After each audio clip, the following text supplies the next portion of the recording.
How many of you know that every time a pilot goes up in the air that he does a walk around? And do you know what the words BRAF actually means? Hello again, I'm James Phillips, and today I'm going to talk to you about BRAF and what does it mean to you, especially to you as a scuba diver. But first, if you're a pilot, you have to do a walk around before you get in the plane.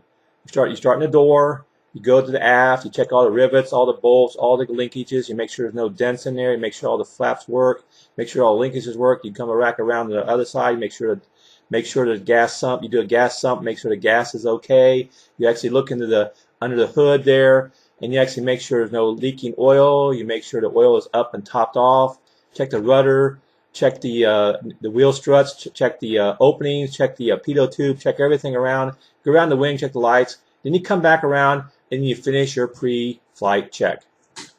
After you finish your pre-flight check, if everything's okay, you're okay to go in the air. However, if everything's not okay, you need to back off and then redo it and then make sure it's okay before you go up.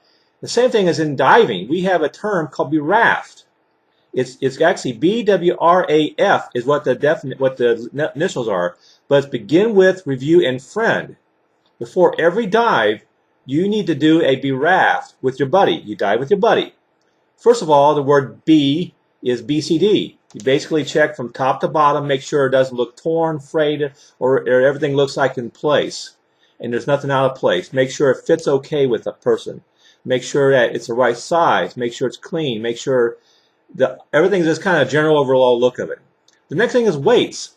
Make sure, first of all, he's got the weights in, because I've actually had divers that I've actually dove with that dove out the water and forgot to put the weights in. Obviously, they weren't my buddy because I didn't do a BRAF on them. They were actually my group of divers I was escorting.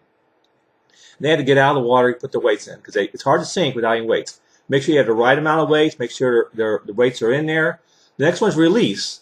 The releases are a couple things. Make sure you know where you as a buddy know where every person's releases are. The weights releases, the BCD releases, in case you have to take them off for doing emergency resuscitation in the water. Next thing is air. Make sure, first of all, that he has air in his tank. And it has enough air in his tank that will allow him to do the dive that you're going to do. You should have a full tank no matter what you dive in. And also make sure it's on.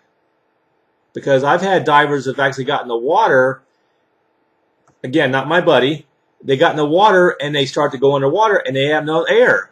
They've got to turn the air on. Make sure it's air, it's okay. That's the A part. The F is okay. Final okay to your buddy, kind of a friend thing. Everything's okay, we're okay. Then you switch role and you do it exactly opposite. It takes you all about 5 minutes. You need to do that every time you go into the water, you do a dive. Do not ever forget to do it. Even if you've gone in the water before during the day and you come back out, make sure you do it again because things can change. Things can change. You can forget one time. You can't forget to turn on your air. You can't forget to put your weights in because things change. You need to do it every single time. Anyway, I encourage you to click on the link below or read the rest of my blog. It'll give you some more information about what the BRAF actually is in a little bit more detail. And I thank you for watching me. Have a great day.